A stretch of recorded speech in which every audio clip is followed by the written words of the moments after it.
Welcome to the Talkin VAWLS Network. My name is Boogie Bentley. Felt like we needed to take a little break from talking recruiting. We got some big time commitments coming up in the month of July. Tennessee's got an opportunity to continue to climb up inside that top 10. But we're less than 2 months away, boys. Less than 2 months away from kicking off college football season. Year 4 of the Josh Heupel era, the beginning of the Nico era. I am excited. I know you guys are too, and there's a lot of buzz. There's an energy in the air when it comes to Tennessee. A lot of people talking about a college football playoff run. Is it college football playoff or bust? Take time right now. Jump in the comments. What are your expectations for Josh Heupel in year 4? Because when he took over and we were at rock bottom, a lot of us were saying, hey, this is a 5 or 6 year rebuild, but Josh Heupel kind of changed that, right? You go out and win 11 games in year 2. The expectations have hit an all-time high, fell off a little bit last year, but I think a lot of us are looking to bounce back in year 4. Now, a lot of you guys, look, as we get through baseball season and recruiting starts to slow down and we move into football season, it starts to get exciting. You see guys like Josh Pate, JD Pickell, all around the internet talking about expectations and what to look for in the 2024 season. So a lot of you guys were sending me the video yesterday on 3. JD Pickell had SEC Mike on his show, and they were talking Tennessee and their expectations for year 4. I'm going to take a few clips from that, and we're going to break them down. We're going to talk about them. But as always, I need you guys to do the YouTube stuff. Smash the thumbs up just below the video. It's quick, it's free, it's easy, it helps the channel, and I would appreciate it. Also, if you're new to the Talkin VAWLS Network, welcome. We're not experts here. We're not insiders. We're not media. We don't pretend to be any of that stuff. We don't talk at you guys. We talk with you. This is a community for the fans, by the fans. If you like what we do, make sure you subscribe. Click that bell for notifications. You're not going to miss out when we go live or when we drop a video. Got some fun ones coming up. Again, live commitments coming up right around the corner. But also, we've got 4-star edge rusher Jaden Lofton. His uncle hit me up, said, Boogie, we love the show. We love the community. We love the way you make the audience a part of the show. We want to come on your channel and talk about Tennessee football. So Jaden Lofton is going to be in the house coming up soon. Make sure you're dialed in for that. So subscribe, click that bell, all that good YouTube stuff. But let's jump into it here. Let's take a listen to what JD Pickell had to say as they were talking about expectations and what Tennessee should look to do. He asked SEC Mike, how do you feel vibe-wise around this team going into 2024? Let's take a listen. How do you feel vibe-wise around Tennessee heading into 2024? Oh, off season, it's always sky high, JD. It feels like 98, going to win the SEC, headed to the playoff.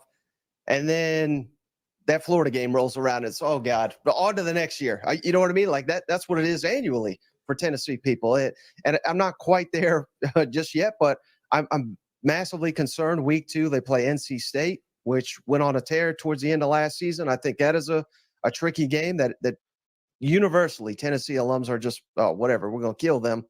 Well, I think they're going to be preseason top 25. Can't completely overlook that one. And the schedule makers, I don't think did them any favors. First conference games at Oklahoma. And that's going to be Oklahoma's debut SEC game. Josh Heupel's return to Norman. I mean, there's going to be so much fanfare with that football game. Again, it's hard for me to imagine Oklahoma losing that game with the atmosphere that is going to be there.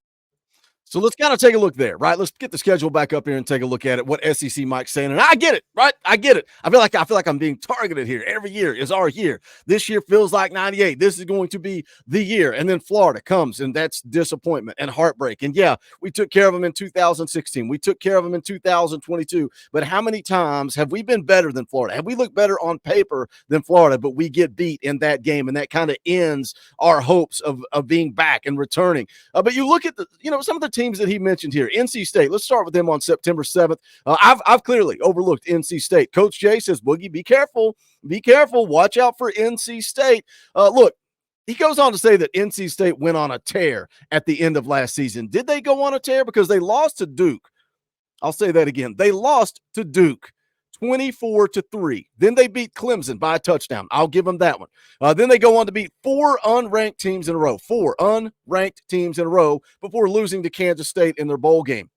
BetMGM has NC State over under at 8.5. They're predicted to finish 5th in the ACC behind Clemson, Florida State, Miami, and Louisville. Tennessee is a 5.5-point favorite going into that game. So are you concerned? Are you worried about that NC State game? Maybe Tennessee shouldn't overlook them. The Florida Gators, it is time to get the monkey off of our back. And yes, I know we beat them in 2022. We also ended the streak in 2016, but it is time to get the monkey off of our back and start a streak of our own. Tennessee's got better coaching. Tennessee's got better talent. Tennessee is an 11-point favorite in that game, and it's going to be inside Neyland Stadium. But the big question for me is, can you go out to Norman, Oklahoma, and can you come out of there with a win on September the 21st? Again, Oklahoma's first SEC game. They open their season playing Temple, Houston, and Tulane. Their over-under win total for the year, 7.5. They got a brutal schedule in the SEC, but Tennessee is a 5-point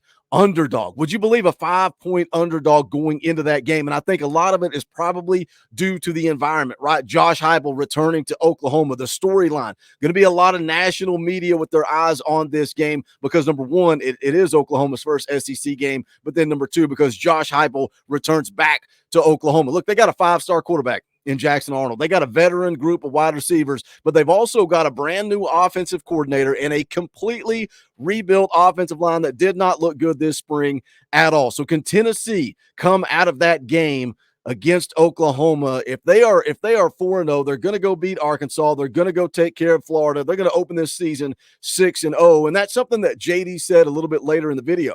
He said if Tennessee opens the season 4-0, he's really optimistic about them getting to that 10-win season. A lot of talk about last year, right? Joe Milton and what this offense did. And one of the conversations was that last season, it was one of Josh Heupel's worst offensive productive seasons in his entire career. I think it was his worst, honestly, his worst. They were putting up 31.8 points per game. What does this offense look like with Nico? Let's hear more. Again, JD Pickell, SEC Mike over on the On3 channel. Great interview. Go back and check it out if you missed it. But let's hear more here, what they had to say. So I think this is a big year for him. Is he elite? Is he have the SEC defenses figured out his scheme? I don't think so. But if they don't win 10 games, I think that's going to be a fair question going into 2025. As how elite is Josh Heupel? How do you guys feel about that? Does Josh Heupel, we say 10 wins or bust. What does Josh Heupel need to do for you in year 4 for you to say he's elite? And what the conversation was they were having there was, after the 2022 season, a lot of people saying Josh Heupel is one of the top 10 college football coaches in the country. Now we're seeing the disrespect, right? He dropped off to a 9-win season last year, and now the disrespect starts. What do you need from Josh Heupel in 2024 to say he's still the guy, to have that same feeling that we had in that 2022 season? I mean, you go back and you look, when he came in year 1 and everybody, the mass exodus, everybody had transferred out. We were at a point in time where we were celebrating 6-win seasons. It was like 6 wins was the goal. We just got to get bowl eligible. Josh Heupel comes in year 1. A lot of us are saying this is going to be a 5-6 year rebuild to overhaul this roster and get the depth back that we need. He comes in year 1 and win 7 regular season games. That used to be the goal. We were so far down that the goal was to win 6. He wins 7 regular season games. Of course, you had the loss to Purdue in the Music City Bowl, left a sour taste in your mouth. And then the magical ride that we went on in 2022. We were ranked number 1 in the first college football playoff polls that came out. First 10-win season since Fulmer, and you did it in year 2. All of a sudden, the expectations, what we're looking for, start to shift and change. And yes, year 3, you took a step back, right? 8-4 with a bowl win over Iowa. But you still had back-to-back 9-win seasons for the first time since 2015, 2016. Again, at one point in time, I know some of you young guys don't remember, it was rock bottom. 10-win seasons used to be what we did. That used to be what Tennessee football was all about. And then it became, we would have killed for back-to-back 9-win seasons. And now it is a letdown. Year 3 of Josh Heupel was a disappointment because 9 wins was not good enough because he took us on that magical ride in 2022. So what do you expect? What do you need in 2024? We can't have another 2022 South Carolina. We can't have another 2023 Missouri. And I know Missouri went on to play some pretty good football down the stretch, but I don't care. Tennessee rolled over and played dead in that game against Missouri. We can't have that in year 4. Let's go on and hear one last clip from JD Pickell and SEC Mike. College football playoff or bust? Let's take a listen. Mike, when we talk about like what success looks like for Tennessee in 2024, is it college football playoff? Is it 10 wins? If they win 10 but don't make the CFP, do we feel some type of way? What is like the line of demarcation in your mind where you're like, if this happens, Tennessee fans, we can live with it for the better part of the offseason? I think it's going to be this way for about half the conference, which is, I think these coaches are going to be upset with their fans, but it's playoff or bust. Yeah. And I think that's for half the conference. And obviously we know half the conference is not going to make the college football play. It'd be good for my business if they did, but College football playoff or bust. Is that how you guys feel? And I'm not saying, don't put words in my mouth and roll around the internet saying that I said something that I didn't. I'm saying college football playoff or bust. That doesn't mean if Josh Heupel wins 9 games that I'm going to be here in front of a microphone saying that we need to fire Josh Heupel. I'm nowhere near that, but I think he does need to take a step. He does need to prove that he is elite. You can look at recruiting, and I know we were under the thumb of the NCAA investigation, but the class of 22, you finished 15th. The class of 23, you stepped up a little bit to 12th. You signed Nico Iamaleava that cycle. The class of 24, last cycle, you signed 2 5-stars in Jordan Ross and Mike Matthews, but you finished 13th. I think if you go out and you make it to the college football playoff, you're going to land some of these big-time targets. You're going to see some guys flip. Tennessee can get inside that top 10, maybe top 5 recruiting class for the class of 25, and I think that's when you take that next step. But you guys jump into the comments. What is acceptable to you as the Nico era begins? And let's be honest, Nico should be, if he is who we think he is, he should be better than Joe Milton in every aspect other than arm strength. He can make every throw. He can improvise, play backyard football. He extends plays with his legs. He looks downfield. He's an athlete. But again, he's a quarterback. He can make all the throws. You got a veteran offensive line. Plus, you're adding Lance Hurd. Can Shamrod Umarov be that guy that you're looking for at left guard?